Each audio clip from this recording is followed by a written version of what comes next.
Thật là vô thiên lửng. Có người bắt nạt trẻ con kìa. Có người bắt nạt trẻ con đây này. Dì còn chưa khóc mà con khóc gì chứ. Mau đi tìm bố mẹ mình đi, đừng có đi theo dì. Con đã nói rồi, con đến từ tương lai. Nếu mẹ mà cứ định tình cũ không rủ cũng tới với ba con thì con sẽ chẳng có cơ hội để chào đời đâu. Nên con phải theo sát để trông chừng mẹ. Đến từ tương lai sao? Này nhóc, dì đã không còn kết hôn với ba con nữa rồi. Nhóc vẫn chưa diễn xong à? Con là Tống Vân Niệm đến từ 8 năm sau. Đây là ba của con, còn đây là người mẹ từng làm kẻ thế thân cho Bạch Nguyệt Quang của con. Để thay đổi cái kết thảm khốc của mẹ, con đã quay về ngày hôm nay để phá đám cưới của ba mẹ. Và sau đây là thời gian biểu diễn của con.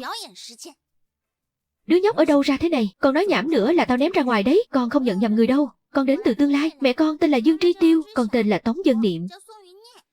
Những gì nhóc nói là thật sao? Xem ra giả danh làm con của Dương Tri Tiêu là nước đi đúng đắn rồi. Tên tra nam này quả nhiên tinh sái cổ. Đây chẳng phải là chiếc nhẫn 8 năm trước ba dùng để cầu hôn con tôi sao? Nhẫn ư? Cầu hôn? 8 năm trước? Khương Thanh Vũ đã theo anh suốt 8 năm trời rồi. Anh không thể đối xử tốt với người ta một chút sao? Tôi đối với cô ta còn chưa đủ tốt à? Một đứa con gái quê mùa như cô ta mà tôi lại trao cho cái danh phận Tống phu nhân. Cả nhà cô ta chắc phải tu mấy kiếp mới được như vậy đấy. Chẳng phải anh chỉ nhìn vào gương mặt giống Dương Tri Tiêu của cô ấy sao? Chủ yếu là vì cô ta biết nghe lời. 8 năm trước, nếu không phải Tri Tiêu bỏ rơi tôi để ra nước ngoài thì sao tôi có thể tỏ tình với loại người như cô ta chứ? Hóa ra ngay từ đầu tôi chỉ là một vật thay thế không hơn không kém. Tri Tiêu đang ở đâu? Mẹ đang đau lòng đến chết lặng. Mẹ đã ra sân bay rồi. Cẩn Chu.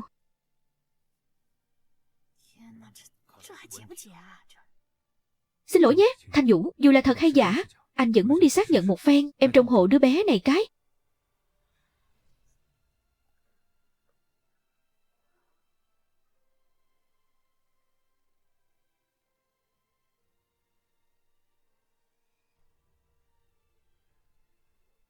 Hóa ra dù có nhẫn nhịn và thỏa hiệp đến mức nào thì kết cục vẫn là bị dứt bỏ. Mẹ thấy chưa, ba của con căn bản không hề yêu mẹ. Mẹ đừng gả cho ông ta nữa.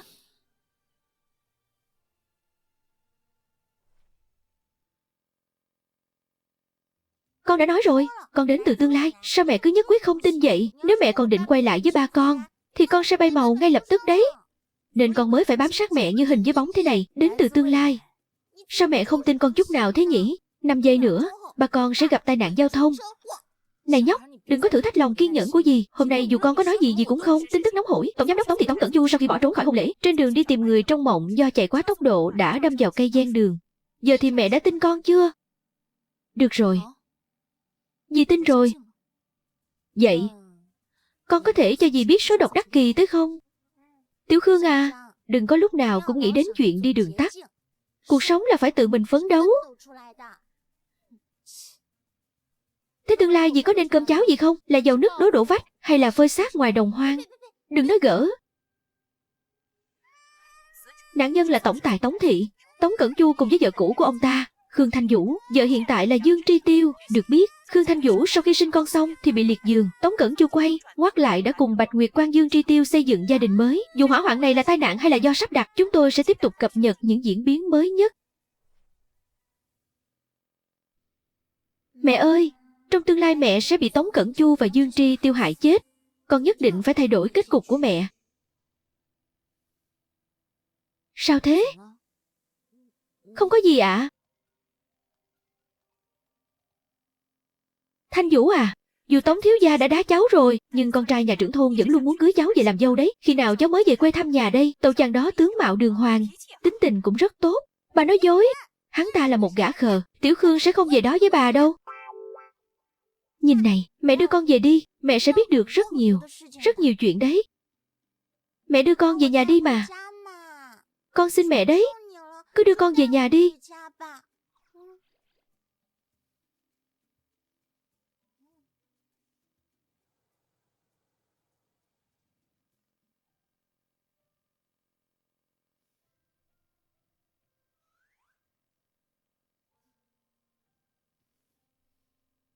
Sao lại thế này? Con muốn ngủ cùng mẹ. Rốt cuộc con muốn làm gì đây? Con không thể có chút khái niệm về riêng tư à? Trẻ con đi ngủ một mình sợ lắm. Mẹ không thể có chút lòng trắc ẩn sao? Dì không có lòng trắc ẩn đâu. Đi tìm ba mẹ con đi. Con không đấy. Con phải canh chừng mẹ thật chặt để đảm bảo con được ra đời thuận lợi. Con cứ yên tâm đi. Ba con sẽ không tới tìm gì đâu. Tiểu Khương, ngày mai con muốn đi công viên giải trí. Công viên giải trí ư? Ngủ đi, trong mơ cái gì cũng có hết.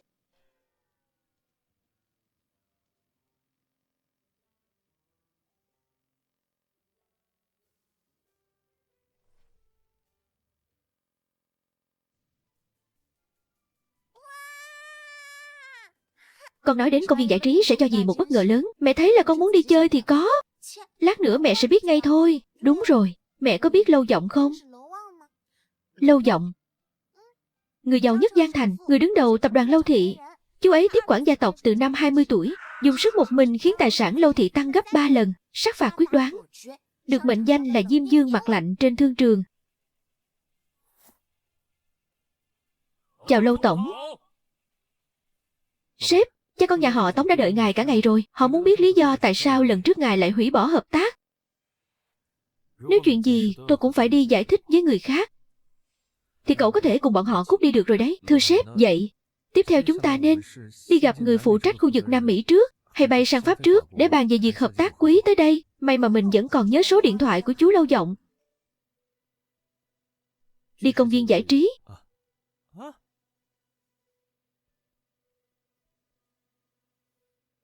Nào, nước ngọt và khoai tây chiên đây. Ăn đi.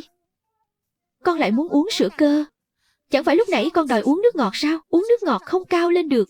Đâu mẹ đi mua sữa cho con đi. Cái con bé này thật là...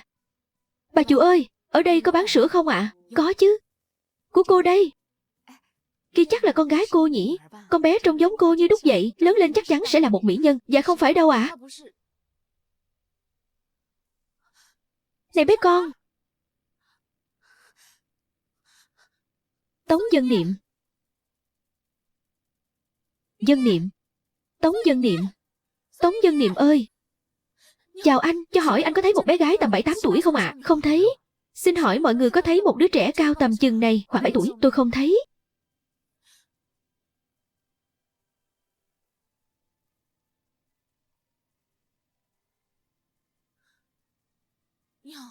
Đến tiệm kem đi.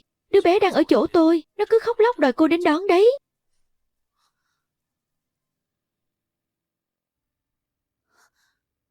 Đừng có chen lấn nữa. Cô cũng muốn đến đây để gây chú ý với thái tử gia chứ gì. Xuống cuối hàng mà xếp đi. Thái tử gia? Thái tử gia gì chứ? Không phải cô đến đây để ứng tuyển làm vợ anh ấy à? Thôi thì tốt bụng nói cho cô biết nhé. Khắp cái đất Giang Thành này còn ai dám xưng danh thái tử gia nữa. Dĩ nhiên là người nhà họ Lâu rồi. Phí ô nhiễm tiếng ồn là 3.000, phí vệ sinh gia là 38.000, tổng cộng là 43.000 tệ. Xin hỏi cô thanh toán bằng thẻ hay tiền mặt? Tôi thực sự không cố ý làm rơi kem lên chân tổng giám đốc đâu ạ. Đưa đi cho tôi. Tổng tài, đây đã là người thứ 20 rồi đấy. Rốt cuộc là vị đại gia này thích kiểu người thế nào vậy nhỉ? 43.000 tệ, nhiều tiền thế sao? Thôi chuồn lẹ cho xong, chứ không thì đền đến Tết cũng chẳng xong. Chú ơi, cháu xin lỗi, nhìn kìa.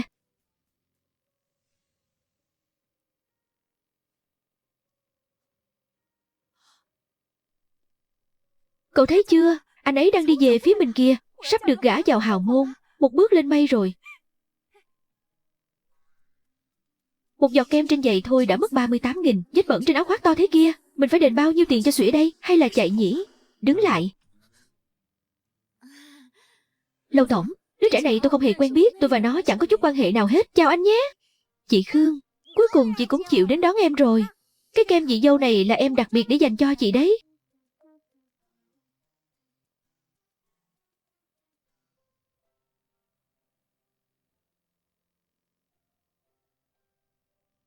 Lâu Tổng, tôi thành thật xin lỗi, đã làm phiền anh rồi, cứ bồi thường theo giá gốc là được. Áo khoác len thủ công của Ý, do dính vết kem nên không thể giặt sạch. Phí giặt khô găng tay da cừu là 30.000 tệ. Ngoài ra, chi phí trông giữ trẻ nhỏ và phí tổn thất tinh thần và phí tổn hao thời gian là 1.300.000 tệ, tổng cộng là 1.990.000 tệ.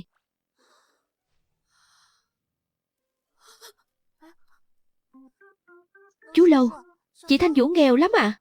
Có thể giảm giá chút không chú? Vừa hay tôi đang cần khảo sát trải nghiệm thiết bị và hệ số an toàn của khu vui chơi này. Chi bằng Khương tiểu thư đây hãy chơi thử từng trò rồi viết nhận xét lại, coi như là để trừ nợ.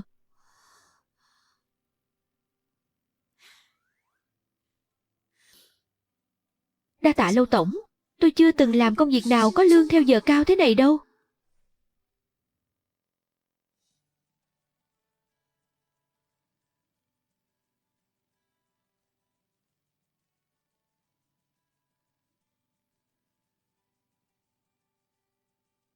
Đưa cho con đi. Con muốn con búp bê khổng lồ kia cơ. Không thành vấn đề.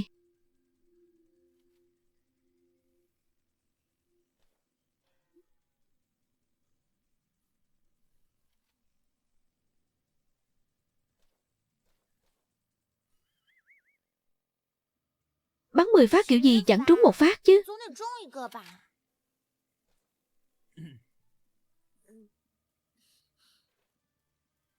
Thiết lập này có vấn đề rồi. Lâu tổng, hình như cái máy mày của anh bị hỏng rồi. Với tư cách là người kiểm định của ngày hôm nay, tôi thấy cái này cần phải cải tiến lại.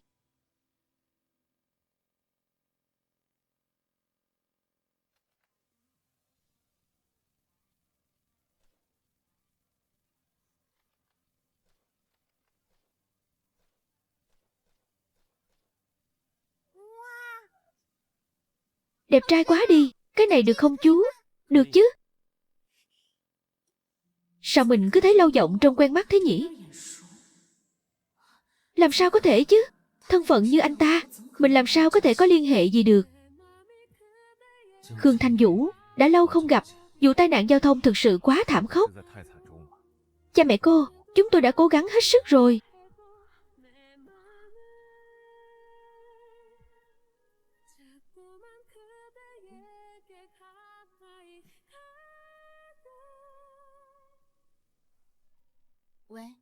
Khương tiểu thư, có khách đến nhà tìm cô đấy. Họ nhờ tôi gọi điện cho cô, là một người phụ nữ tên Dương Tri Tiêu.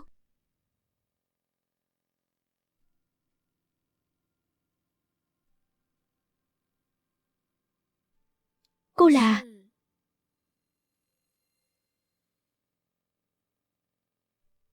Chào cô, tôi là Dương Tri Tiêu, do kịch hài ở đám cưới.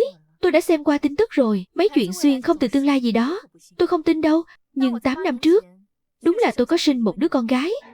Cô từng sinh con 8 năm trước sao? 8 năm trước, tôi vốn chuẩn bị đến nhà hát Hoàng gia Ý để đảm nhận vị trí vũ công chính của đoàn múa. Làm sao tôi có thể để đàn ông và con cái ngáng đường mình được chứ? Vì vậy tôi đã từ chối lời cầu hôn của Cẩn Chu, rồi bí mật đem đứa bé cho người khác.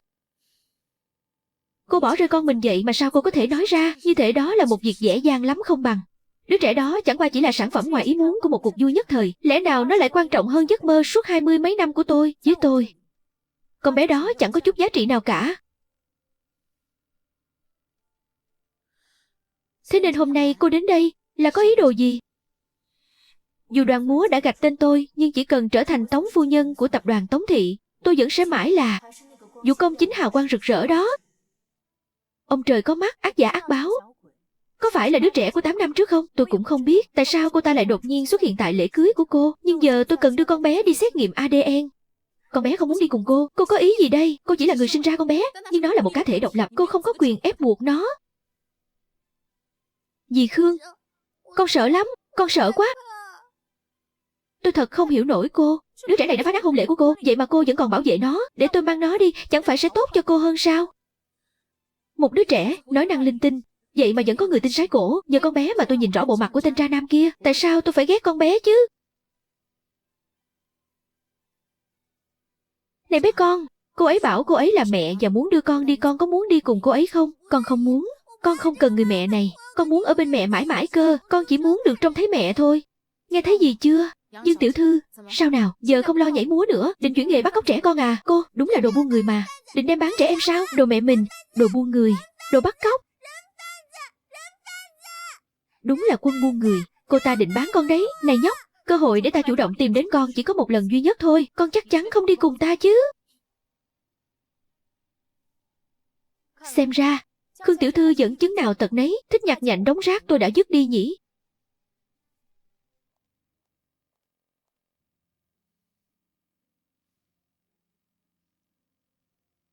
Đau không?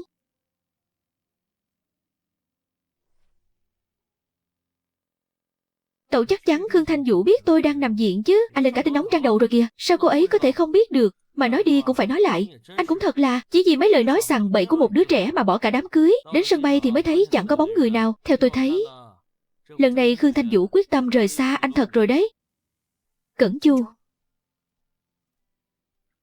em về rồi đây. Yên tâm đi nhé, trong thời gian ngắn tới chắc mẹ con sẽ không đến tìm con nữa đâu. Sau này chúng ta sẽ cùng tìm cách khác.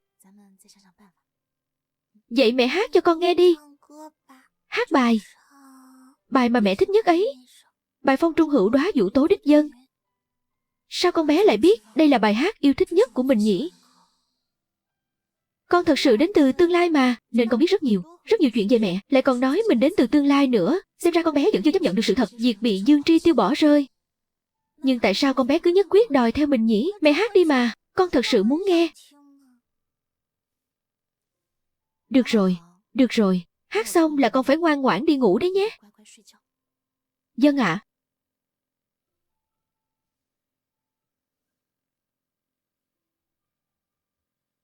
Gió mang theo đám mây làm từ mưa.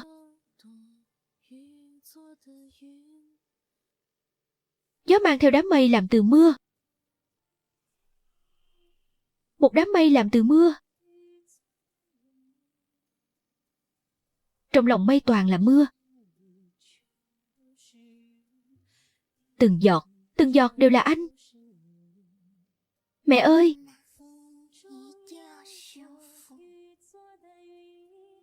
Một đám mây làm từ mưa. Đám mây trong gió đau đớn đến tột cùng.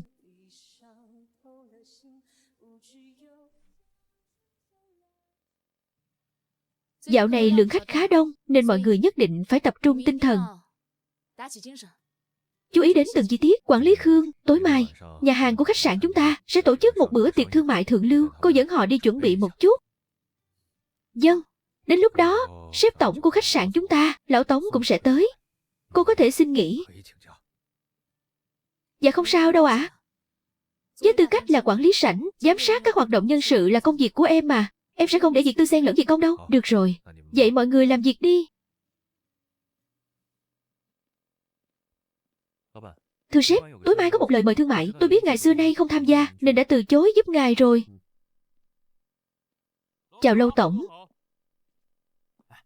Cậu biết gì chưa? Dương Tri Tiêu về nước rồi đấy. Nghe nói bữa tiệc tối mai, Tống Tổng sẽ đưa cô ta cùng đi tham dự. Cái gì cơ? Đó không phải là khách sạn nơi vị hôn thê của anh ta. Khương Thanh Vũ đang làm việc sao? Phen này drama còn cháy hơn cả lửa. Chỉ tiếc chúng ta là kiếp làm thuê, không có cách nào đến hiện trường xem kịch hay được. Trợ lý Lý, có tôi thưa sếp. Sắp xếp bữa tiệc tối mai vào lịch trình của tôi. Hả? Lại đi nữa sao? Tối mai con có thể đi cùng mẹ đến bữa tiệc không? Bữa tiệc tối mai sao? Con cứ ngoan ngoãn ở nhà đi. Con không muốn ở nhà một mình đâu. Cô đơn lắm ạ. Nhưng mà tối mai, ba mẹ của con cũng sẽ tới. Con không sợ sao? Con lại càng muốn đi để làm chỗ dựa cho mẹ đấy. Cái đồ nhóc con này mà đòi làm chỗ dựa cho mẹ à? Chú Lâu có đi không ạ? Một ông trùm kinh doanh như chú ấy chắc là không tham gia mấy buổi tiệc nhỏ này đâu. Người ta mỗi phút kiếm cả bạc tỷ đấy. Người lớn thật trẻ con. Trẻ con thật cụ non.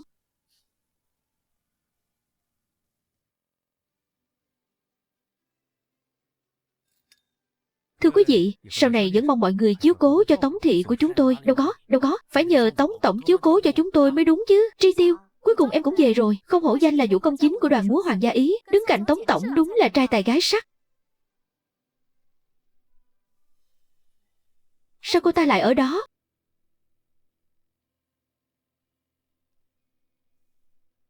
Dẫu sao cô ấy cũng đã thay thế em ở bên cạnh Cẩn Chu suốt bao nhiêu năm qua. Muốn gặp anh ấy thêm vài lần cũng là chuyện bình thường mà. Đúng là đồ mặt dày vô sĩ. Tống Cẩn Chu, chẳng lẽ anh vẫn còn tình cảm với Khương Thanh Vũ sao? Khương Thanh Vũ, đây là khách sạn thuộc tập đoàn Tống thị. Tống tổng và Dương tiểu thư đã ở bên nhau rồi. Cô còn đứng đây làm cái gì nữa? Phụ trách bữa tiệc lần này là công việc của tôi. Bị đá ngay tại hôn lễ. Nếu tôi là cô, tôi đã sớm rời khỏi Giang Thành rồi. Rời khỏi Giang Thành sao? Cô ta chỉ có nước cốt về nông thôn thôi. Khó khăn lắm mới trèo cao được tới Tống thiếu. Đời nào cô ta chịu buông tay dễ dàng như vậy? Chẳng phải đang cố tạo để tình cờ gặp gỡ đó sao? Thứ nhất, người làm sai không phải là tôi. Người ngoại tình càng không phải là tôi. Thứ hai, hôm nay tại sảnh tiệc này, cho dù khách quý đến đây có là một con chó đi chăng nữa, tôi vẫn hoàn thành công việc của mình một cách chuyên nghiệp.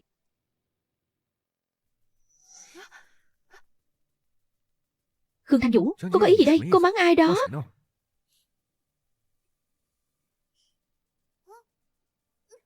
Thả cô ấy ra. Đứa trẻ xuất hiện ở đám cưới này không phải do một tay Khương Thanh Vũ biên diễn chứ. Chắc là để thử xem vị trí của mình trong lòng Tống tổng đến đâu thôi. Đúng là hành vi của người thấp kém. Lấy gì mà đòi so với tri thức chứ? Đồng thì bắt chước Tây Thi, cũng không nhìn lại xem mình là cái thứ gì. Chẳng lẽ đứa bé đúng là diễn viên do Khương Thanh Vũ thuê đến chỉ để thử lòng chân thành của tôi? Thanh Vũ à, anh cũng thấy rất làm tiếc. Bao năm nay luôn để em làm thế thân cho tri thức. Giờ em có yêu cầu gì? Cứ việc đề ra. Dù sao cô cũng làm bảo mẫu cho tôi lâu như vậy rồi. Dù không kết hôn, mọi chuyện vẫn có thể tiếp tục như cũ. Tống Cẩn Chu, trước đây tôi từng thích anh, nhưng bây giờ thì không. Sau này càng không bao giờ. Ngoại tình, phản bội, sao anh có thể thốt ra những lời đó một cách thanh cao như vậy nhỉ? Cô... Khương tiểu thư, rất cảm ơn cô những năm qua đã chăm sóc cho Cẩn Chu. Tuổi trẻ thường bồng bột có nhiều chuyện không thể coi là thật được. Dẫu sao thì thân phận và địa vị là khoảng cách đã hình thành ngay từ khi mới lọt lòng. Nghĩ kỹ đi, nó không phải thứ mà 8 năm làm kẻ lụy tình có thể đánh đổi được đâu. Phải đó, Khương Thanh Vũ, khi còn ở bên cạnh anh ấy cô giả vờ hiền thục đức hạnh gớm nhỉ? Sao giờ chia tay đã không diễn nổi nữa rồi à? Cái mùi quê mùa hiện rõ ra rồi kìa. Đồ giả thì vẫn mãi là đồ giả thôi. Rồi cũng có ngày phải hiện nguyên hình. Đâu có được như tri thức của chúng ta. Thiên Bẩm đã là một vũ công khí chất phi phàm, rất xứng đôi vừa lứa với Tống tổng. Còn loại nhà quê vẫn còn lì mặt ở đây không chịu đi sao? Còn không mau cút xéo. Đúng là hoàng thượng chưa gấp mà thái giám đã xoắn cả lên. Tôi đã nói đây là việc của mình rồi mà. Đúng là hạng tay sai định hót. Đâu các người bị uống nước à? Cứ để nó nhảy nhót lung tung à? Biết đâu nước trong não lại đổ ra hết được đấy. Tiện nhân. Để xem khi mất đi khuôn mặt này rồi, tôi còn quyến rũ đàn ông bằng cách nào nữa. Tôi xem ai dám động vào cô ấy.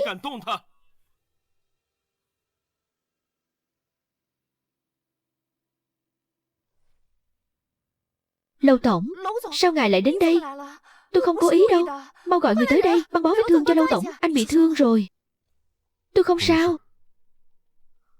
Khương Thanh Vũ quyến rũ người nhà họ Lâu từ khi nào thế? Chẳng lẽ cô ta thực sự không còn thích mình nữa? Khương Thanh Vũ số hưởng thật đấy.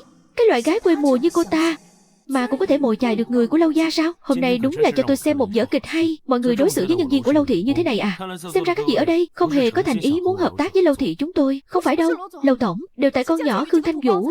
Cái đồ bám đuôi này. Bữa tiệc đang tốt đẹp, cô ta cứ phải quyến rũ Tống tổng. Cô ta phá hoại tình cảm của người khác, ảnh hưởng đến danh tiếng của khách sạn nên mới lên tiếng. Đúng đó Lâu tổng, chúng tôi đều vì nghĩ cho khách sạn thôi, ngài đừng giận nữa mà. Lâu thị tôi dùng người như thế nào, cần phải báo cáo với các người sao? Nhưng có một điều tôi có thể khẳng định, các vị ngồi đây chắc chắn không phải là những đối tác mà Lâu thị chúng tôi mong muốn. Lâu tổng, chúng tôi đâu có làm gì đâu. Ngài không thể gạch tên cả chúng tôi ra khỏi danh sách chứ. Lâu tổng à, chúng tôi chỉ trêu đùa với Khương tiểu thư một chút thôi mà. Lý do chúng tôi với Lâu thị của ngài vẫn còn quan hệ hợp tác đấy thôi. Đúng. Dương gia ở phía Nam Thành không cần hợp tác nữa. Liễu gia ở phía Tây Thành cũng chấm dứt luôn. Cái này tóm lại là tất cả các nhà cung cấp có mặt trong tối nay, Lâu thị chúng tôi đều ngừng hợp tác.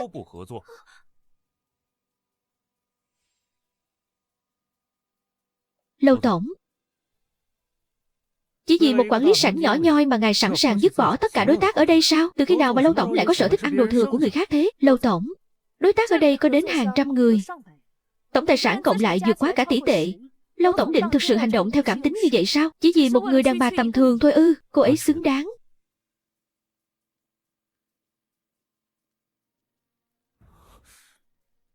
Cẩn Chu, xem ra anh cũng chẳng hiểu gì về Khương tiểu thư cả. Chắc hẳn cô ấy chưa từng nói với anh rằng mối quan hệ giữa cô ấy và Lâu tổng lại tốt đến thế này đâu nhỉ? Khương Thanh Vũ, tốt nhất là cô đừng để tôi biết được sự thật. Lúc anh hẹn hò với tôi, cô cũng đang phản bội tôi sao? Lâu tổng, anh thực sự muốn từ bỏ nhiều đối tác hợp tác như vậy sao? Vậy em nghĩ tôi nên bỏ qua cho bọn họ à? Nếu là vì bọn họ cậy thế hiếp đáp kẻ yếu, không phân biệt đúng sai, thì đối với Lâu thị mà nói, đúng là không cần những đối tác như vậy. Nhưng nếu là vì tôi, tại sao lại không thể là vì em?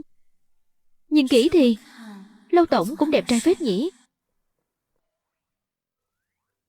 Chú Lý có thể xuống đây chơi với cháu một lát không? Đi nào, chú đưa cháu ra chỗ kia chơi xa xa một chút. Thuốc vẫn chưa bôi xong mà. Ngại quá. Khương tiểu thư, Em không còn gì khác muốn nói với tôi sao? Lâu tổng, hôm nay thực sự cảm ơn anh đã giúp em. Chỉ có cảm ơn thôi sao? Với tư cách là nhân viên công ty, sau này em nhất định sẽ làm việc chăm chỉ hơn. Chuyện như hôm nay tuyệt đối sẽ không để xảy ra nữa. Em đúng là một nhân viên gương mẫu của Lâu thị đấy. Có một cấp trên tốt như Lâu tổng, sau này em nhất định sẽ cống hiến hết mình đến tận hơi thở cuối cùng. Ngày mai em không cần đến khách sạn làm việc nữa đâu. Lâu tổng, em đến làm thư ký cho tôi.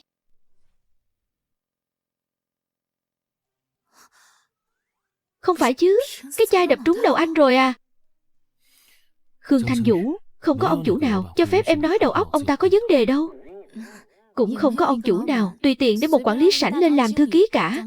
Tôi đã xem báo cáo phân tích khu vui chơi của em rồi. Tư duy toàn diện, lập luận sắc bén, vừa làm được quản lý sảnh vừa viết được báo cáo. Tôi nhất định sẽ không bỏ lỡ nhân tài đâu. Tôi là một người làm kinh doanh, không bao giờ làm một vụ mua bán lỗ vốn. Tôi cho em thời gian 1 tháng. Nếu không làm tôi hài lòng, tôi sẽ sa thải em. Lâu tổng, anh yên tâm, em nhất định sẽ làm việc thật tốt. Tôi bảo trợ Lý Lý đưa 2 mẹ con em về trước, 3 ngày sau hãy đến công ty nhận việc. Lâu tổng, hôm nay thực sự cảm ơn anh đã giúp em. Không có gì. Sao mình cứ thấy Lâu tổng trông quen quen thế nhỉ?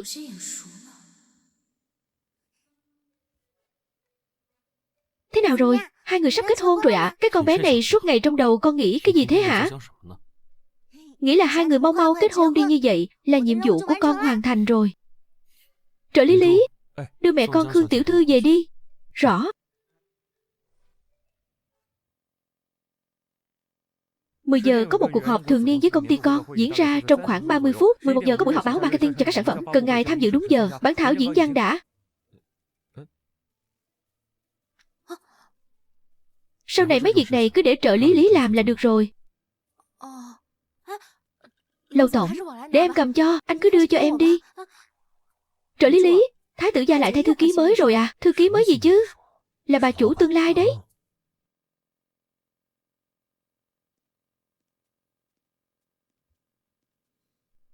Đống tài liệu trên bàn này, hôm nay cô bắt buộc phải xem cho xong, sau đó thống kê ra chi phí phát sinh của từng hạng mục dự án. Nhiều thế này sao? Sao thế? Có vấn đề gì ạ? Không có vấn đề gì hết. Chỉ cần lương bổng xứng đáng, tôi nguyện làm kiếp trâu ngựa cho tư bản ngay.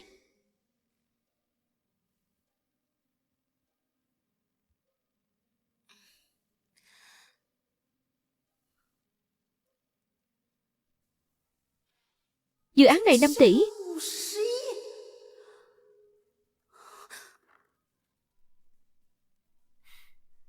Dự án này tận 20 tỷ. Lâu tổng. À đúng rồi, cuốn bộ luật dân sự trên bàn kia, cô cố gắng học thuộc lòng đi. Sau này chắc chắn sẽ có lúc dùng đến.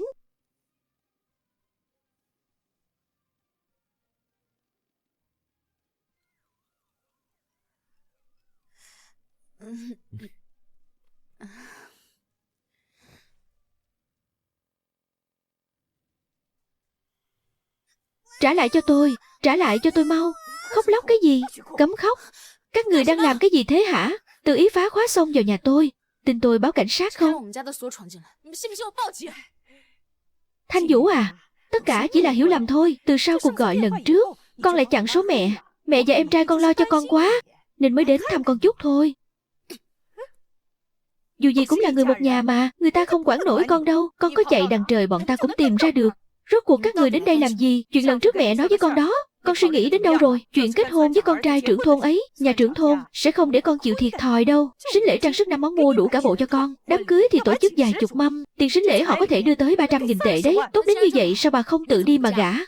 Bà không cần phải nói lời hay ý đẹp với tôi. Bắt tôi gả cho con trai trưởng thôn. Tôi biết tổng rồi, nhà trưởng thôn đó chỉ có duy nhất một thằng con trai 35 tuổi bị đần. Mau lên đi. Tôi còn phải cưới vợ nữa, phải đưa cho tôi 300.000 tệ tiền sính lễ. Tôi biết ngay mà.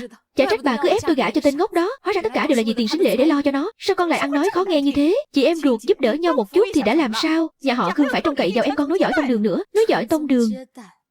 Nối cái dòng giống gì? Duy trì cái nòi giống gì hả? Là kế thừa cái bộ não thi không nổi cấp 3 của nó, hay là kế thừa cái thói ăn không ngồi rồi lười chảy thây của nó vậy? Chị...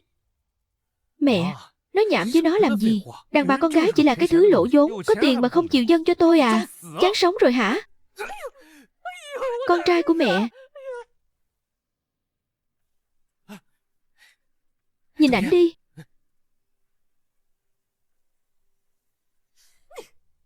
Khương Thanh Vũ, đúng là không biết liêm sỉ. Con tự nhìn lại mấy bức ảnh này đi. Mẹ cũng thấy xấu hổ thay cho con. Khương Thanh Vũ, chị nhìn ảnh của chính mình đi. Trông lẳng lơ chưa kìa. Gả cho một tên đại ngốc vì em trai. Ít ra cô còn giữ được chút danh tiếng tốt đẹp đấy. Dù sao cũng là 300.000 tệ. Chỉ có bán mình cũng chẳng kiếm nổi đâu. Chỉ cần cô ngoan ngoãn đưa tiền, tôi sẽ bảo em trai cô tiêu hủy đống đồ này đi. Đảm bảo không để người thứ ba biết đâu. Bao nhiêu tuổi rồi mà còn không biết đếm thế. Rõ ràng đây là người thứ 5 rồi. Đến cháu còn biết nữa là ở đây có tận 4 người rồi. Cái đồ con nuôi này đúng là không biết nghĩ à. Mau theo tôi về kết hôn đi. Phát tán những loại văn hóa phẩm đồi trụy này ra xã hội. Nếu tình tiết nghiêm trọng sẽ bị phạt tù dưới 2 năm hoặc bị tạm giam giữ. Mọi người có biết không? Tao là mẹ mày đấy. Mày làm gì được tao nào?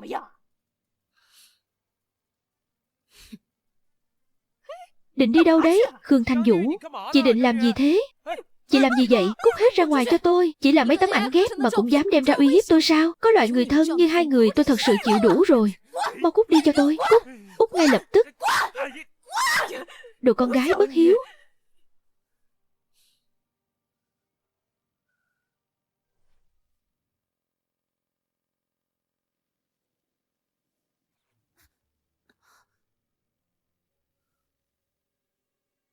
Hôm nay đi thị sát 5 trung tâm thương mại với tôi.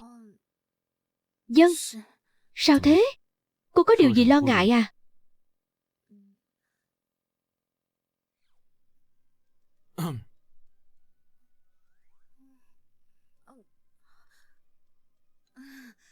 Chuyện đó, ngại quá sếp Lâu. Con bé ở nhà một mình không an toàn cho lắm, nên em đành phải đưa nó theo cùng. Sếp cứ yên tâm, con bé nhất định sẽ là nguồn lao động tặng kèm mua một tặng một. Sếp hơi quá còn gì, chú Lâu này. Bóc lột sức lao động như vậy cẩn thận không lấy được vợ đâu đấy. Con im miệng ngay cho mẹ, đi thôi.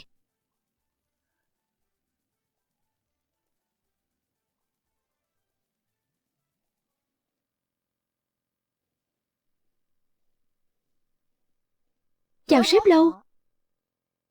Chẳng phải chúng ta định đi trung tâm thương mại sao? Sao lại đến studio thương hiệu thế này? Sáng nay tôi nhận ra đôi giày cao gót của cô có vẻ không vừa chân lắm. Cô sắp không theo kịp bước chân của tôi rồi. Thật xin lỗi sếp Lâu, sau này em sẽ chú ý đi nhanh hơn. Gói hết tất cả những đôi giày tốt nhất ở đây lại cho Khương tiểu thư, cứu mạng. Không phải anh định đuổi việc em đấy chứ? Không cần đâu sếp Lâu, một đôi giày ở đây giá mấy chục nghìn tệ lận. Em không cần đi đồ xa xỉ như vậy đâu. Cả đống quần áo này nữa, cũng gói lại hết đi. Chú Lý ơi, cảnh tượng này cho toàn thấy trong phim ngôn tình thôi. Chú cũng mới được thấy lần đầu đấy. Thật sự không cần đâu mà. Cái đó, cô đừng áp lực tâm lý quá. Những thứ này cũng nằm trong phạm vi công việc của cô. Sau khi thử hết đống quần áo và giày dép này, hãy viết cho tôi một bản báo cáo cảm nhận. Sếp ơi là sếp. Anh cứ thế này thì ế đến già mất thôi. Sếp là đẹp trai nhất hệ mặt trời. Dùng tiền không tiếc tay thế này nhất định sẽ rước được nàng về dinh thôi. Cái đó, em cũng thấy sếp Lâu là đẹp trai nhất. Chúc ông chủ dạng sự như ý. Tiểu Khương khờ khạo, bị người ta bán đi chắc vẫn còn hớn hở đếm tiền hộ họ đấy. Được rồi. Đi thôi. Tôi đi lấy xe.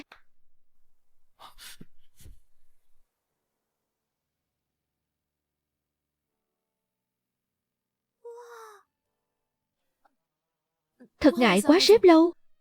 Áo của anh ướt hết rồi.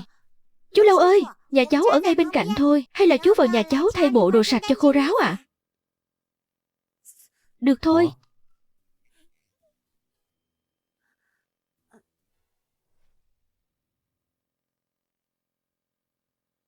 Sếp Lâu, đây là quần áo cũ của em trai tôi. Hay là anh mặc tạm bộ này nhé. Áo khoác để tôi đem đi giặt giúp anh. Lúc không làm việc cứ gọi tôi là Lâu giọng là được rồi. Lâu.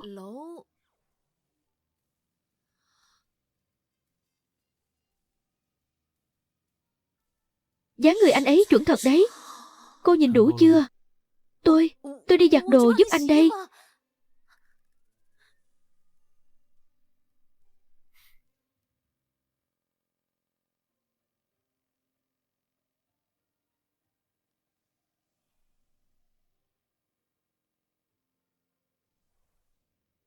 Sao mặt mẹ đỏ bừng lên thế kia? Tại thời tiết nóng quá thôi. Mặt đỏ lắm sao? Đỏ lắm hả? Hai người vừa rồi ở trong phòng lâu thế. Rốt cuộc là làm cái gì vậy ạ? Cái đồ nít ranh này. Chuyện người lớn con đừng có mà tò mò. Nếu mẹ có thể ở bên chú Lâu, mẹ chắc chắn sẽ là người hạnh phúc nhất thế gian. Mẹ có thích chú Lâu không? Chú Lâu.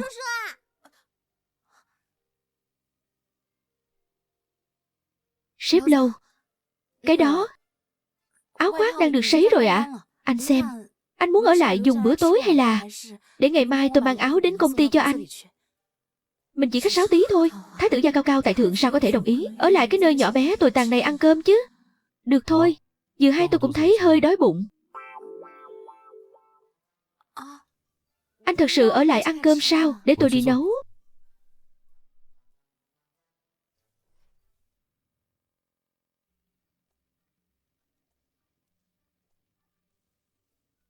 Sếp Lâu, hay là để tôi làm cho? Cứ để tôi. Chú Lâu đúng là giỏi việc nước, đảm việc nhà, đúng chuẩn cực phẩm. Tiểu Khương này, tìm chồng là phải tìm người như thế này này. Xong rồi, hai người chỉ việc đợi ăn thôi nhé. Đi thôi, đi thôi. Mẹ vào đây chơi với con một lát, cứ chờ xem đồ ăn chú Lâu nấu ngon đến mức nào. Cái này cho mẹ, cái này cho con. Mình lại dám để thái tử gia đích thân xuống bếp nấu cơm cho mình ăn. Đúng là gan to bằng trời. Chẳng biết mạng này mất lúc nào nữa. Đến đây. Vẫn còn nữa này.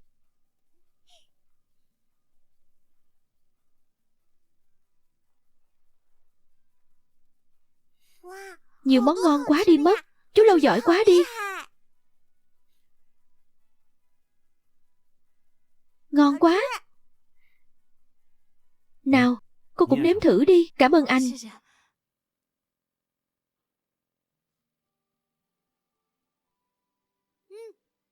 Lâu rồi tôi không xuống bếp, tay nghề có chút mai một. Hai người ăn tạm nhé. Khương Thanh Vũ. Khương Thanh Vũ, cô đừng có làm loạn nữa. Mau theo tôi về.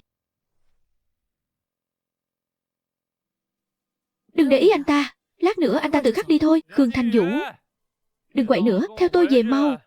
Thanh Vũ, đây là lần đầu tiên tôi hạ mình cầu xin cô đấy. Đừng có mà rượu mời không uống lại muốn uống rượu phạt. Để em đi cho.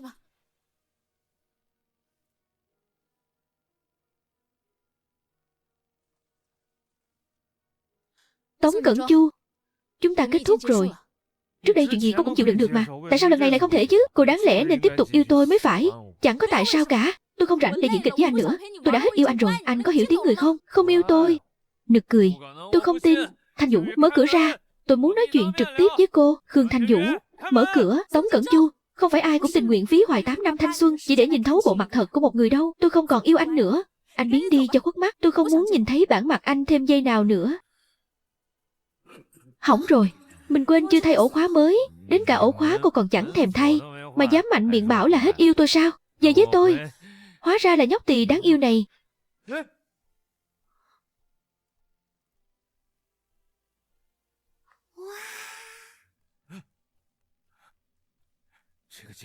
Quả nhiên là cô đã lén lút qua lại với Lâu Giọng rồi. Tôi sẽ không bỏ qua cho cô đâu. Cứ đợi đấy mà xem. Cảm ơn anh nhé, Lâu tổng.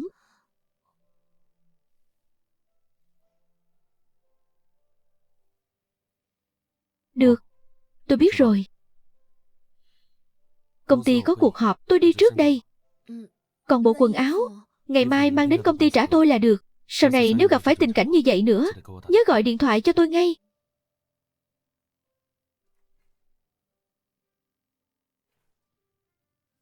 Nấu cả một bàn thức ăn ngon thế này mà một miếng cũng chưa kịp động đũa nữa. Mẹ thấy sót rồi chứ gì. Đừng có nói linh tinh.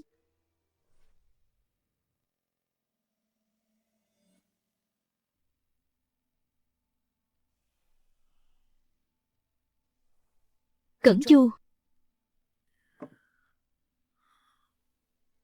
dạo này trong tâm trạng anh có vẻ không tốt. Là vì chuyện của Lâu Giọng sao? Rất nhiều công ty đã chấm dứt hợp tác với Tống Thị rồi. Chỉ vì chuyện đó thôi sao? Hay là anh đang phiền lòng vì Khương Thanh Vũ? Cô ta xứng sao? Thiếu gia, họ nhất quyết đòi gặp ngài cho bằng được. Các người đến đây làm gì? Cẩn Chu à, dẫu sao con và Thanh Vũ cũng có 8 năm tình nghĩa. Vì con hủy hôn đã gây ra cú sốc không nhỏ cho nó. Chúng ta chỉ muốn đòi lại một chút bồi thường thôi. Là Khương Thanh Vũ bảo các người tới đây à? Cô ta không quên được tôi, nên mới để người nhà đến đây gây áp lực với tôi chứ gì. Muốn bồi thường sao? Được thôi. Bảo cô ta đích thân đến đây mà xuống nước với tôi. Mẹ ơi, giờ phải làm sao đây? Khương Thanh Vũ bướng bỉnh như vậy, chị ta sẽ không chịu xin lỗi đâu. Mẹ tự có cách khiến nó phải đầu hàng. Nói tôi nghe thử xem. Khương Thanh Vũ, cô đã yêu tôi suốt 8 năm trời. Tôi chưa cho phép kết thúc, thì chuyện này đừng hòng xong xuôi dễ dàng.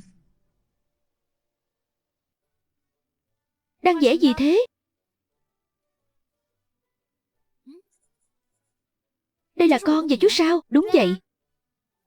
Thế còn cái bóng đen sì bên cạnh này là ai? Là kẻ xấu đó. Sao mẹ nhìn cứ như là gia đình 3 người thế này nhỉ? Nhưng mà dạo gần đây nhà họ Tống và cả Dương Tri Tiêu đều không có động tĩnh gì. Tôi cứ cảm thấy yên ắng đến mức lạ thường. Gia đình 3 người cái gì chứ? Con không vẽ nữa đâu. Bụng con đói rồi. Cái tính khí này cũng lớn thật đấy. Mẹ đi nấu cơm đây.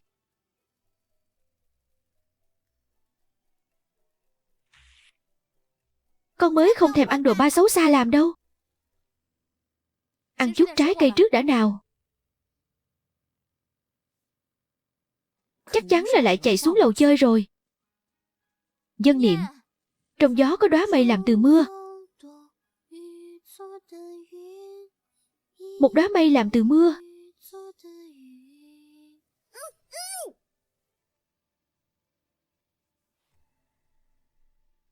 Dân niệm. Dân niệm.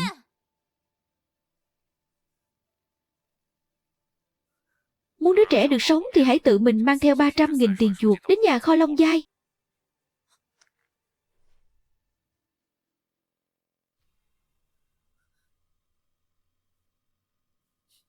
Dân niệm. Dân niệm. Tống dân niệm. Dân niệm.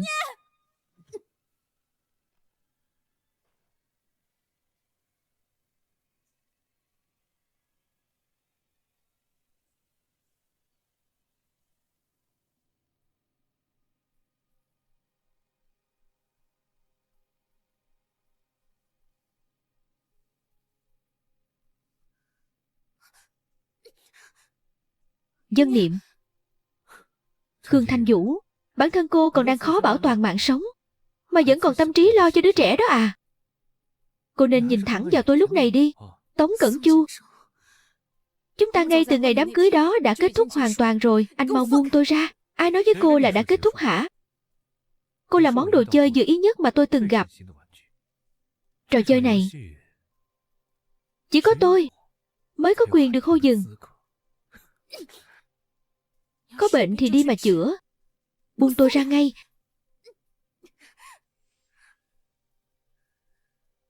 Nếm thử đi. Rượu vang đỏ sản xuất vào đúng năm cô sinh ra đấy. Tôi đã đặc biệt chọn nó cho cô. Uống đi cho tôi. Lúc trước cô vốn rất nghe lời mà. Tại sao bây giờ lại không ngoan hả?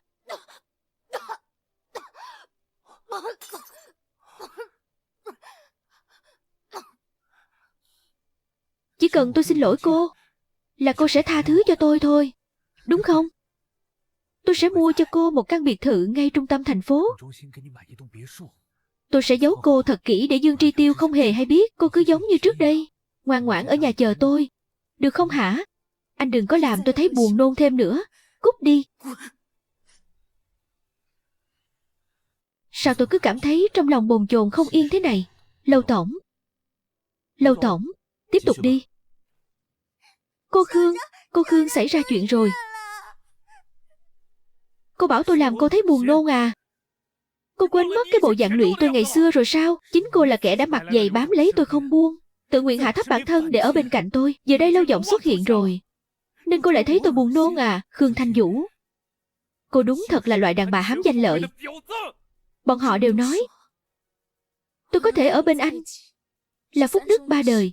Nhưng suốt 8 năm qua, anh đã bao giờ đối xử tốt với tôi chưa? Anh nhớ sinh nhật của tôi không?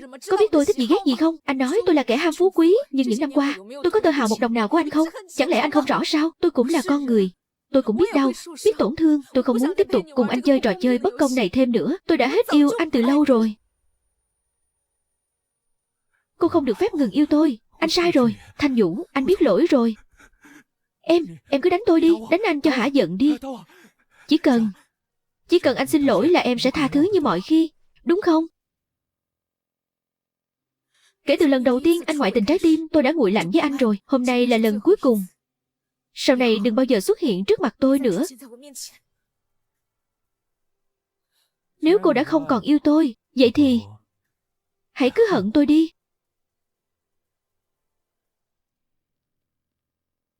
Mẹ! Khương Diệu, các người định làm gì? Món đồ chơi này mà hỏng hóc thì Lâu Giọng sẽ không thèm ngó ngàng đến cô nữa đâu. Đến lúc đó cô vẫn sẽ thuộc về tôi thôi. Nói chuyện nghe này, rõ ràng đường quan không đi, lại cứ thích đâm đầu vào bụi rậm. Làm thiếu phu nhân nhà họ Tống chị không chịu hầu hạ, vậy thì đi mà hầu hạ gã khờ này đi. Bán chị cho hắn làm vợ là đủ tiền sính lễ cho em trai chị rồi. Tống thiếu, vậy chị gái tôi giao lại cho hai người bọn họ đấy.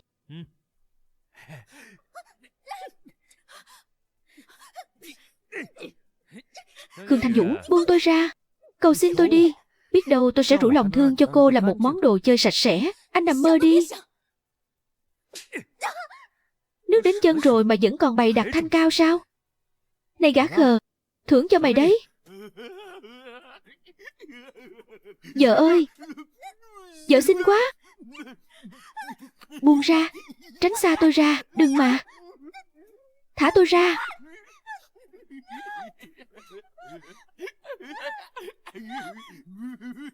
Buông ra ngay. Vợ ơi là vợ. Buông tôi ra.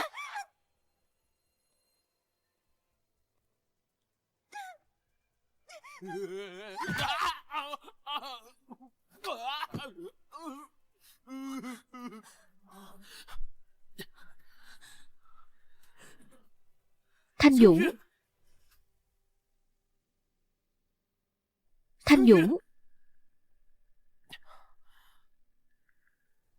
Xử lý cho sạch sẽ vào. Kẻ nào dám làm tổn thương cô ấy, đừng để sót lại một tên nào. Rõ. Lâu tổng yên tâm. Khương tiểu thư chỉ bị thương ngoài da thôi, chủ yếu là do bị chấn động tâm lý quá lớn. Chắc phải muộn một chút mới tỉnh lại được. Chỉ cần nghỉ ngơi tĩnh dưỡng là ổn.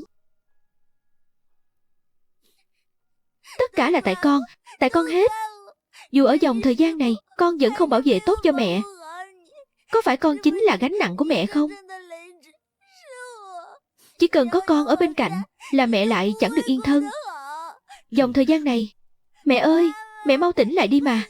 Mẹ ơi. Cháu gọi cô ấy là gì? Mẹ à. Nói đi cô bé. Rốt cuộc chuyện này là thế nào? Cháu đến từ tương lai.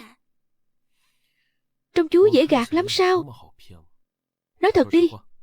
Tại sao người lớn các chú cứ nhất định không chịu tin cháu nhỉ? Cháu đúng là đến từ tương lai mà. Ba mẹ cháu chính là Tống Cẩn Chu và Khương Thanh Vũ. Nói tiếp đi.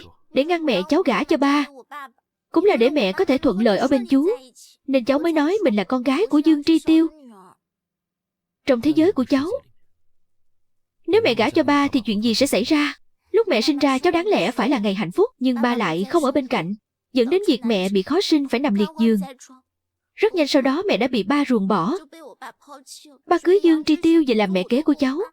Họ đánh đập cháu, chửi mắng cháu, còn chê mẹ là gánh nặng vướng chân vướng tay. Mẹ vì muốn bảo vệ tương lai cho cháu đã cùng với ba và Dương Tri Tiêu đồng quy vu tận. Còn cháu vừa tỉnh dậy sau một giấc ngủ đã thấy mình xuất hiện ngay lúc mẹ đang đám cưới. Sao bọn họ dám chứ? Sao dám đối xử với cô ấy như thế? Chú Lâu, đừng vì cháu mà ghét bỏ mẹ.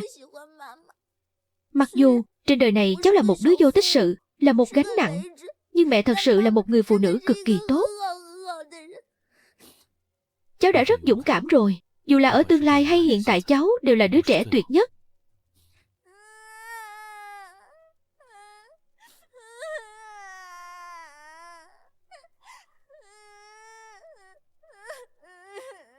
Xem ra tôi đã quá nương tay với Tống Cẩn Chu rồi.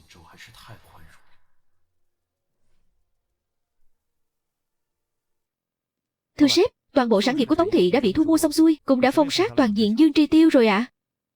Đánh cho đến cùng để bọn họ vĩnh viễn không thể ngóc đầu lên nổi. Tôi hiểu rồi.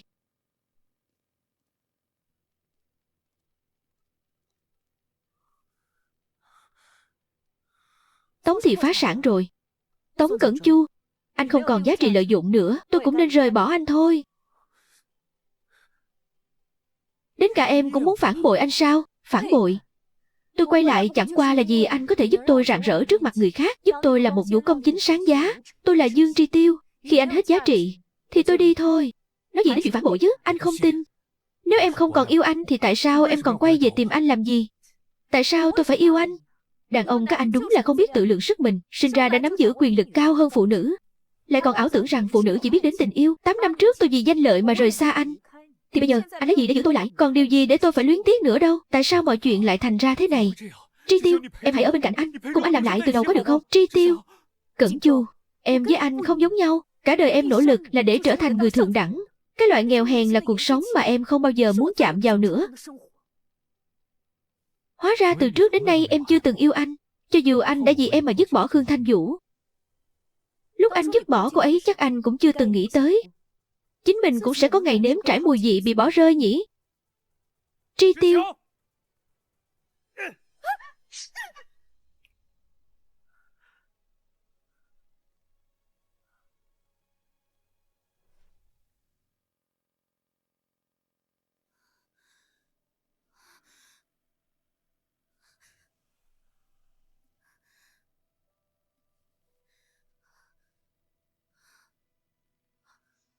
Tiền đâu? Mau đưa đây cho bọn tao. Các người đến rồi à? Tiền tôi có thể đưa cho các người, nhưng ngày mai là lễ nhập học của Vân Niệm rồi. Tôi muốn cho con bé một cuộc sống tốt hơn. Mày đưa hết tiền cho bọn tao rồi. Cái loại tàn phế lấy gì mà cho nó cuộc sống tốt đẹp chứ? Phải rồi. Mình lấy gì để cho con bé cuộc sống tốt hơn đây? Nhưng lễ nhập học cũng phải có quà chứ.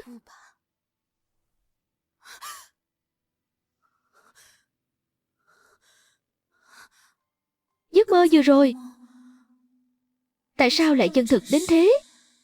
Em tỉnh rồi à? Em gặp ác mộng sao? Em xin lỗi.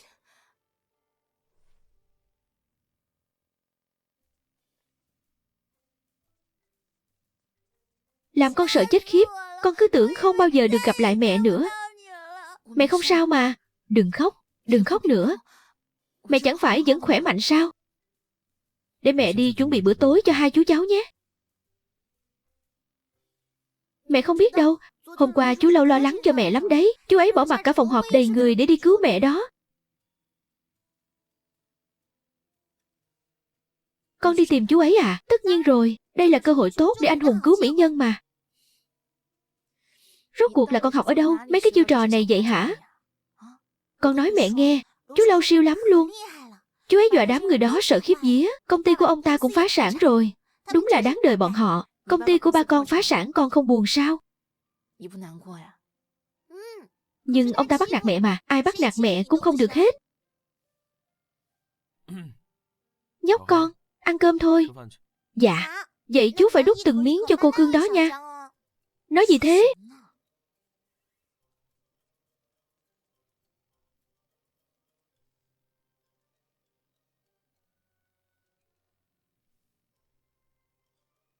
Tôi tự ăn được.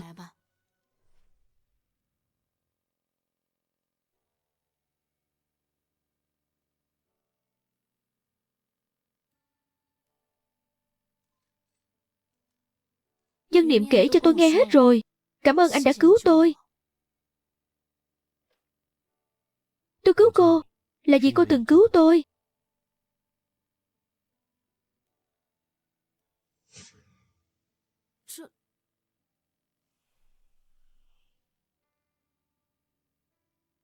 Chính là anh. Tôi cũng từng đi tìm cô. Chỉ tiếc là khi đó trong mắt cô chỉ có Tống Cẩn Chu.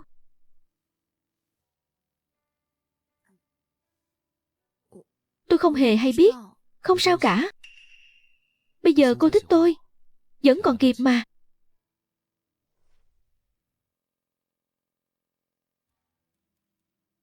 Bụng tôi đói rồi. Tôi muốn ăn cơm trước đã. Em ăn từ từ thôi. Vẫn còn nhiều lắm. Chuyện này là sao nhỉ? Sao tim mình lại đập nhanh thế này? Chẳng lẽ mình thực sự thích anh ấy rồi sao?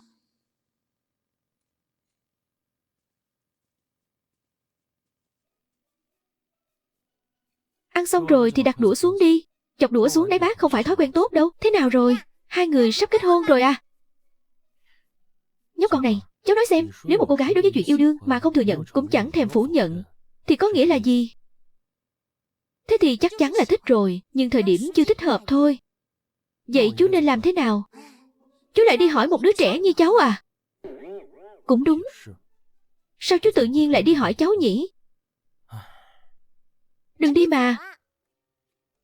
Thế này đi, chú hãy chuẩn bị một buổi tỏ tình thật hoành tráng, để hai người chính thức ở bên nhau, cho cô ấy một cảm giác an toàn tuyệt đối. Tôi thích em. Khương Thanh Vũ. Khương Thanh Vũ, cô ấy đã theo anh suốt 8 năm trời. Anh không thể đối xử tốt với người ta một chút sao? Tôi đối với cô ta như thế còn chưa đủ tốt à? Một đứa con gái quê mùa, tôi đã cho ngồi vào vị trí tống phu nhân. Cả nhà cô ta chắc phải thắp hương bái tạ tổ tiên rồi. Khương Thanh Vũ, hắn ta là thái tử gia của nhà họ Lâu đấy. Cái giới thượng lưu của họ không phải nơi cô có thể bước chân vào đâu. Bị phản bội một lần rồi mà cô vẫn chưa tỉnh ngộ ra sao? Tôi không muốn lún sâu vào thêm nữa.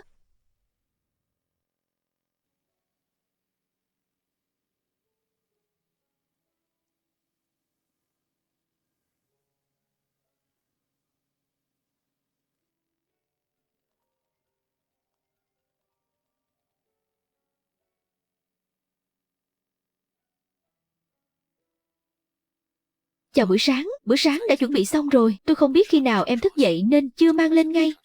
Em có thể bảo quản gia hâm nóng lại giúp. Không cần đâu, tôi nằm 3 ngày nay cũng đã khỏe hẳn rồi. Không cần phải làm quá lên như thế. Tối nay sinh nhật em, chúng ta cùng đi ăn nhé. Tôi đã gửi địa chỉ cho em rồi. Đúng rồi, đừng mang theo bé con đó.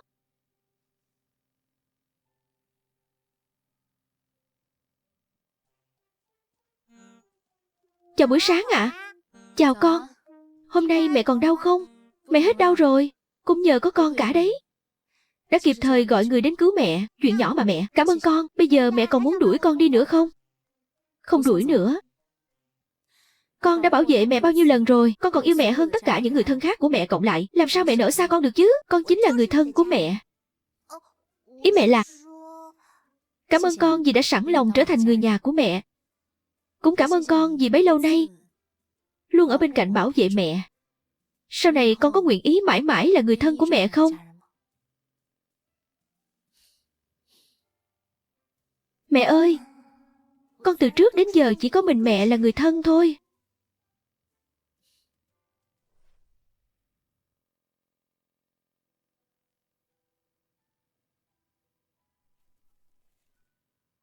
Sếp, nhà hàng tối nay đã được sắp xếp xong xuôi rồi ạ. Tôi cũng đang cho người trang trí hiện trường. Tốt. Thưa sếp, anh đang thấy lo lắng sao? Đây là lần đầu tiên em thấy anh căng thẳng như thế này đấy.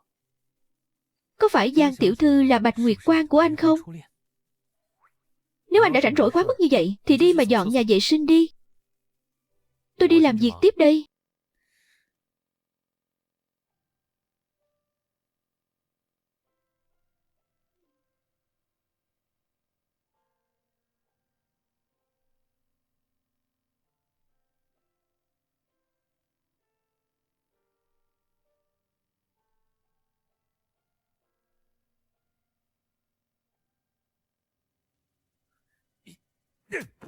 Cái đồ mặt dày này, dám đến đây ăn quỵt à? Nhà hàng của chúng tôi mở ra không phải để làm từ thiện. Cút ngay cho tôi.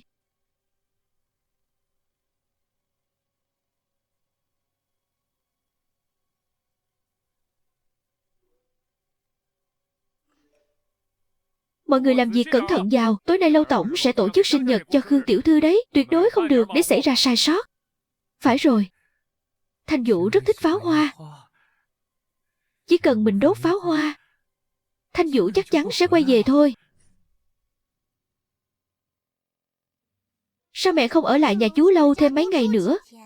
Ở đó vừa rộng rãi lại vừa đẹp nữa. Sau này khi con lớn lên, đi làm kiếm tiền rồi, con cũng có thể ở trong một ngôi nhà tuyệt vời như vậy. Liệu con còn có cái gọi là sau này không?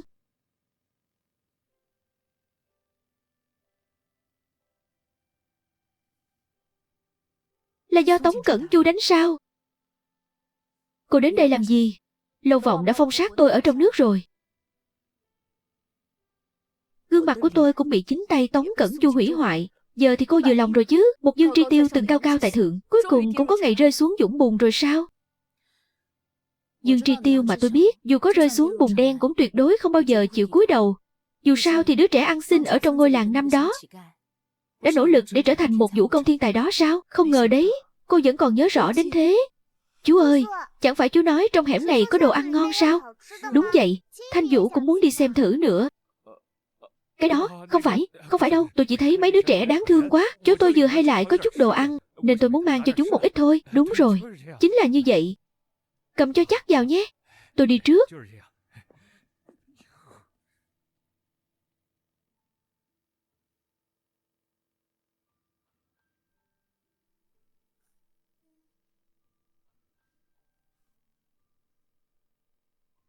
Hắn ta là một kẻ lừa đảo cực kỳ xấu xa đấy. Lần sau thấy hắn thì phải chạy ngay đi. Tuyệt đối đừng có lại gần. Biến đi, không mượn cô phải ra vẻ giả nhân giả nghĩa ở đây. Người mẹ quá cố đã từng dạy tôi rằng muốn sống sót thì phải biết chấp nhận đánh đổi. Loại người như cô thì hiểu cái gì chứ?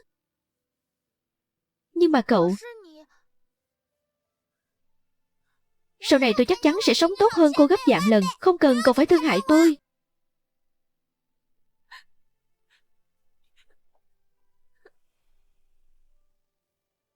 Tôi có thể nói chuyện riêng với đứa bé này một lát được không?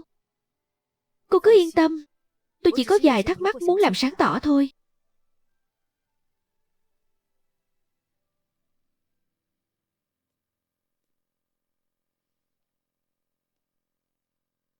Này nhóc, cháu thật sự là con gái của ta sao? Nếu đúng là như vậy thì tại sao lúc đó cháu lại không đi cùng ta? Chưa bao giờ và mãi mãi không bao giờ. Hóa ra là vậy. Ta đã nói rồi mà, con của ta làm sao có thể ghét ta được chứ? Người bị bà bỏ rơi suốt 8 năm trời không phải là tôi. Còn chuyện nó có ghét bà hay không, bà nên tự đi mà hỏi nó. Sẽ như vậy thôi. Ta tin chắc rằng với một người mẹ tuyệt vời như ta, nó nhất định sẽ rất yêu quý ta. Chứ không như nhóc, chỉ toàn thích mấy thứ quê mùa rẻ tiền. Cô đi thôi.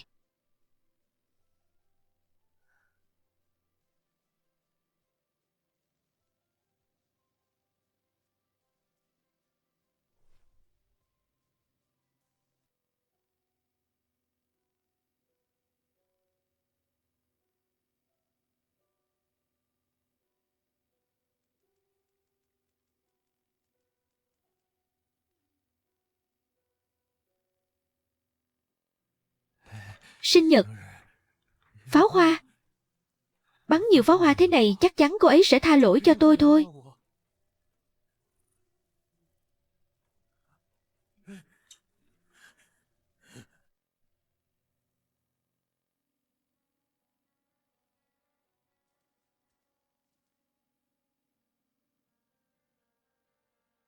Sao mẹ không đi? Cái đứa nhỏ này sao lại còn lén nhìn thế hả? Mẹ không thích chú Lâu sao? Trên thế giới này không phải cứ thích là có thể ở bên nhau đâu. Ba không hề thích mẹ vậy mà mẹ vẫn có thể yêu ông ta suốt bao nhiêu năm. Chú Lâu và mẹ đều thích nhau. Vậy mà mẹ lại vì kẻ tồi tệ là ba kia mà ngay cả một bữa cơm cũng không cho chú Lâu cơ hội. Mẹ làm thế là rất bất công với chú ấy. Ở nhà đợi mẹ. Vâng, con sẽ ở nhà đợi mẹ nhé. Đúng là quân sư tình yêu số 1, vẫn cứ phải là mình. Tiểu thư, có chuyện gì vậy? Sao tự nhiên lại bốc cháy thế này? Tôi cũng không biết nữa. Thái tử gia nhà họ Lâu tối nay bao trọn chỗ này. Kết quả là xe của ngài ấy đột nhiên phát nổ. Bây giờ cũng không biết người có ở bên trong không. Lâu Vọng, anh ấy nhất định vẫn còn ở trong xe. Tiểu thư, chúng tôi nhất định sẽ dốc hết sức mình. Tôi xin các anh, Nhất định phải cứu anh ấy chắc chắn vẫn còn ở trong xe. Tôi cầu xin các anh, cô yên tâm, chúng tôi nhất định sẽ cố gắng hết khả năng. Khương Thanh Vũ, mày cư nhiên dám hại bọn tao. Các người cậy tôi bị liệt, mà bắt con gái tôi phải giặt đồ nấu cơm cho con gái các người, đánh đập con bé, chửi bới con bé, sỉ nhục cả nhân phẩm của nó nữa. Các người nói xem, tâm nguyện lớn nhất của con bé liệu có phải là khiến tất cả các người đều biến mất hết không? Còn mày thì sao? Cái đồ phế vật, mày chẳng phải cũng là gánh nặng của nó sao? Đúng thế, một kẻ tàn phế như tôi. Món quà lớn nhất mà tôi có thể tặng con bé chính là cùng với các người xuống địa ngục.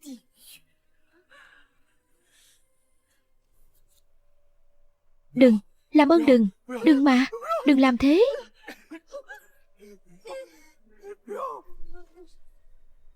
Tại sao mình lại nhớ tới những ngọn lửa đó? Một đám cháy thật lớn. Không. Khương Thanh Vũ, tôi phải đi cứu cô ấy. Thưa ngài không được vào trong đó. Mẹ ơi, mẹ ơi, mau cứu mẹ cháu với. Khương Thanh Vũ, tôi cấm em không được chết. Khương Thanh Vũ, có nghe thấy không hả? Cấm em chết, em phải sống sót trở về cho tôi. Khương Thanh Vũ, mẹ ơi, mẹ nhất định phải sống tốt nhé. Khương Thanh Vũ.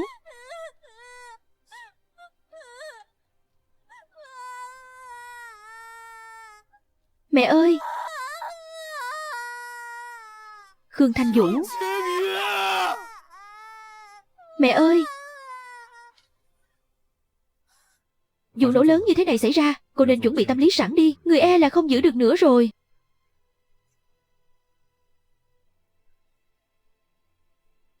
Lâu Giọng, anh nghe cho rõ đây. Anh nhất định phải sống tiếp thật tốt. Chỉ cần anh còn sống, chúng ta sẽ ở bên nhau. Thật đấy.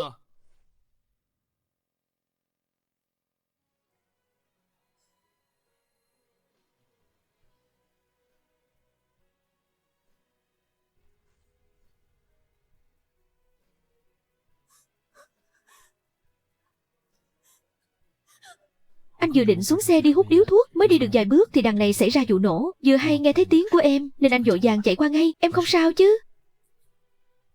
Anh bảo em đừng chết. Vừa nãy chính anh cũng suýt chút nữa là. Anh nói em đừng chết. Dù sao thì em cũng bị dọa cho hồn bay phách lạc rồi.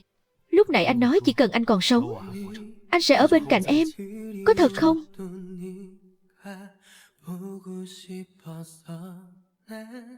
Anh không được nuốt lời đâu đấy.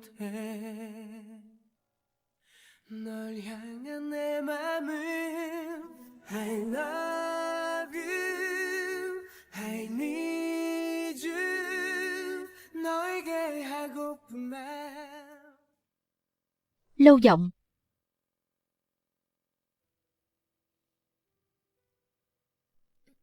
Đủ rồi đấy, ăn nhiều vào một chút.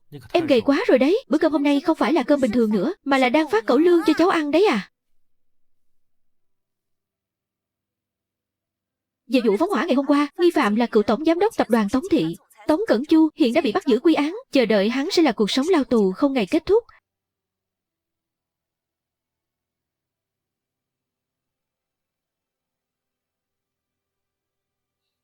Dù không biết tại sao con lại khẳng định chắc chắn rằng Tống Cẩn Chu chính là ba của con, nhưng dân niệm này, đừng sợ, mẹ sẽ bảo vệ con.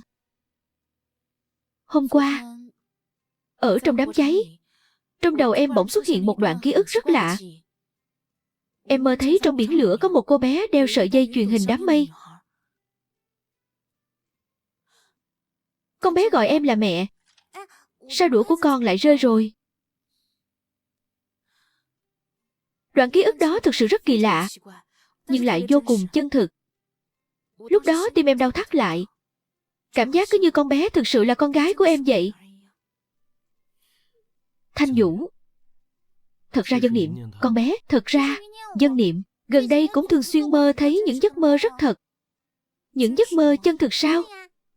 Chắc là do lúc đó mẹ quá lo lắng cho chú Lâu nên đại não đang tự bảo vệ mẹ đấy. Cứ coi như là một giấc mơ đi, bảo vệ mẹ sao? Nhưng đó đâu phải giấc mơ đẹp đẽ gì. Ác mộng hay mộng đẹp đâu phải thứ mẹ có thể kiểm soát được đâu. Ăn cơm thôi nào. Chẳng phải cháu nói tâm nguyện khi Xuyên không về đây là không để Thanh Vũ kết hôn với Tống Cẩn Chu sao? Giờ cháu đã toại nguyện rồi. Tại sao cháu vẫn không muốn nói sự thật về tương lai cho cô ấy biết? Bởi vì cháu không muốn mẹ có bất kỳ vướng bận gì với nhà họ Tống trong kiếp này nữa. Như thế này chẳng phải cũng rất tốt sao? Để khi cháu biến mất, mẹ cũng sẽ không quá đau lòng. Sao cháu lại có thể nghĩ được những chuyện mà ngay cả người lớn cũng không lường tới thế nhỉ? Chú Lâu, khi chú biết dù làm gì thì kết cục cũng sẽ tồi tệ, thì chú sẽ làm thế nào? Chú cũng không rõ nữa. Nhưng chú nghĩ ít nhất cũng phải nói sự thật cho người trong cuộc biết, để cô ấy có quyền lựa chọn. Cháu không làm thế đâu, cháu là trẻ con mà. Cháu chỉ nghe theo chính mình thôi. Nhẹ tay thôi đấy. Được rồi. Trợ lý Lý, thật ra để tôi tự dọn dẹp dần cũng được. Gọi công ty vận chuyển đến dọn cũng thế cả mà. Thế sao mà được ạ? Cô và sếp của chúng tôi sắp kết hôn rồi. Sếp tôi đang nóng lòng muốn cô dọn vào nhà họ Lâu để làm bà chủ đấy ạ. Phu nhân tương lai sao có thể làm mấy việc này được chứ? Cô cứ yên tâm đi. Đây đều là trách nhiệm của chúng tôi. Chú Lâu đang mong đợi từng giây từng phút luôn đó. Đúng là đồ con nít. Đừng có nói linh tinh. Con nói nha. Nhóc con này cũng được hưởng phúc lây rồi. Sau này sẽ sống cùng sếp của chú và phu nhân. Cháu chính là cô tiểu thư nhỏ của nhà này. Sau này.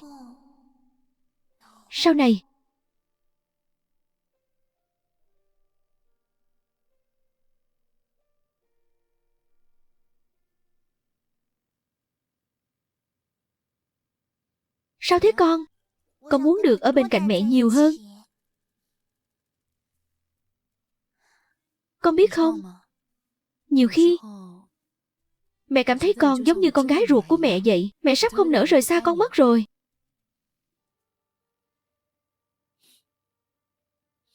Mẹ là người lớn mà không được dựa dẫm vào trẻ con đâu nhé.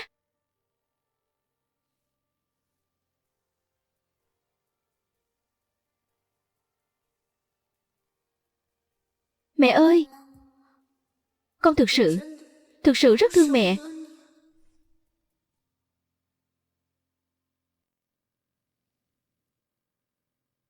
Dân Niệm. Đi thôi nào. Đi thử váy cưới với mẹ nhé. Dạ. Sao mới sớm thế này đã đeo bao tay rồi? Con lạnh đến thế sao? Mùa đông rồi. Trẻ con không được để bị cảm lạnh. Dân, chuyện gì con cũng biết hết. Vào thay quần áo đi nào. Dạ.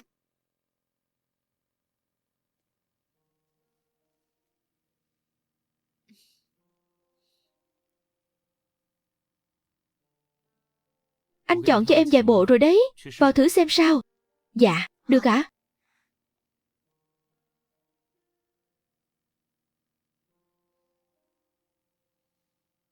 Mẹ ơi! Con chưa bao giờ dám nghĩ tới rằng mình lại có ngày được tham dự lễ cưới của mẹ.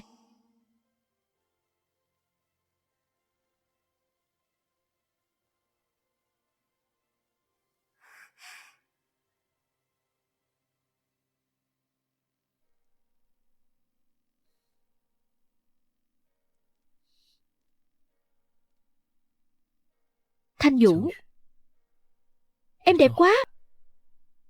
Anh biết mắt nhìn của mình tốt thế nào chưa? Mắt nhìn của anh quả thực rất tốt. Kiếp này anh chỉ đem lòng yêu mình em. Từ bao giờ mà Lâu tổng cũng biết nói lời sến súa như vậy rồi. Nhân viên ơi, cho tôi thanh toán. Vậy để em vào thay đồ ra đã. Nhóc con, chú cháu mình nói chuyện chút nhé.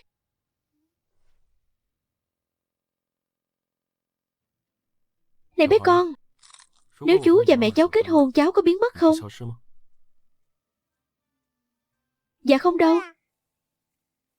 Nhưng mà ba mẹ cháu đâu có ở bên nhau. Vậy cháu sẽ đi đâu? Trời ạ, người lớn đúng là dễ lừa thật đấy. Cháu nói cháu đến từ tương lai mà chú cũng tin sái cổ à? Thực ra cháu là trẻ mồ côi thôi, từng được chị Thanh Vũ giúp đỡ nên mới mặt dày bám lấy chị ấy đấy. Đồ người lớn ngốc. Trẻ mồ côi sao? Đúng vậy ạ. Con biết mình vừa hoạt bát vừa đáng yêu, ai thấy cũng mến. Có phải chú cũng thích con lắm đúng không? Nhóc con này. Vậy thì chú phải hứa với con, chú sẽ không bao giờ rời xa mẹ con. Chú hứa. Chú sẽ khiến con trở thành cô bé hạnh phúc nhất trên thế gian này.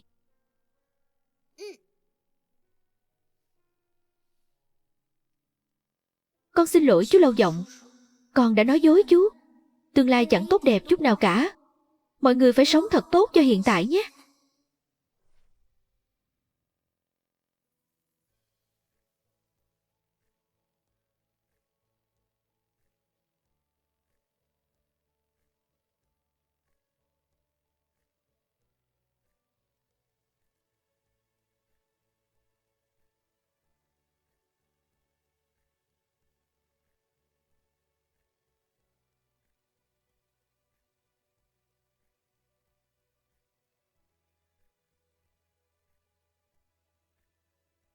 Lâu tiên sinh, anh có nguyện ý dùng trái tim ấm áp của mình để chăm sóc cho vợ mình, yêu thương và tôn trọng cô ấy, làm tròn trách nhiệm của một người chồng không? Tôi đồng ý. Dù sau này có gặp bất cứ khó khăn nào, tôi vẫn sẽ mãi yêu cô ấy, che chở cho cô ấy, mãi mãi không lìa xa. Khương tiểu thư, cô có nguyện ý gả cho anh ấy, yêu thương anh ấy, giúp đỡ anh ấy, tôn trọng anh ấy, làm tròn trách nhiệm của một người vợ không? Tôi đồng ý, chú rể, cô dâu, mời hai người trao tín vật định tình.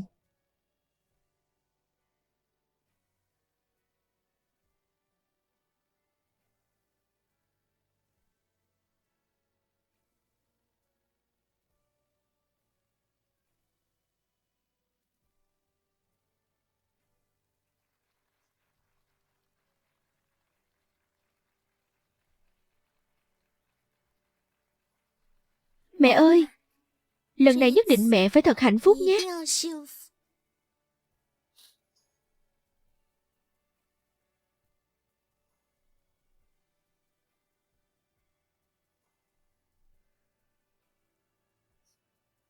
Dân Niệm đâu rồi? Con bé vừa mới ở đây mà.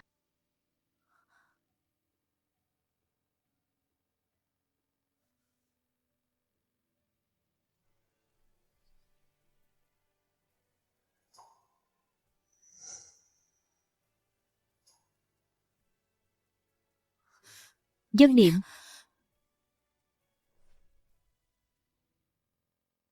Bé con, lại đây, đọc theo mẹ nào. Mẹ ơi, con không muốn học nữa đâu. Con muốn vẽ tranh cơ. Ở nhà, ba và dì Dương đều không cho con vẽ. Con chỉ muốn vẽ tranh thôi.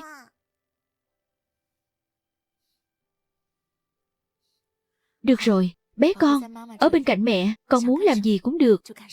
Vâng ạ.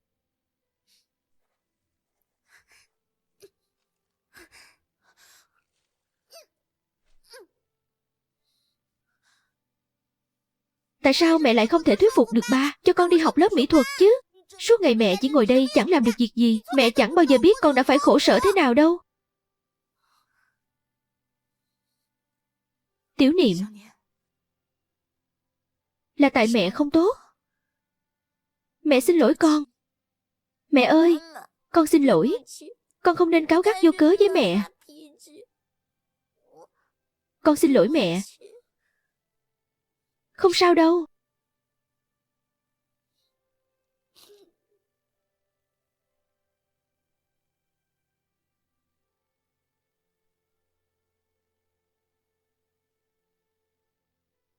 Bé con của mẹ muốn làm gì thì cứ việc đi làm điều đó đi. Mẹ sẽ mãi luôn ủng hộ con.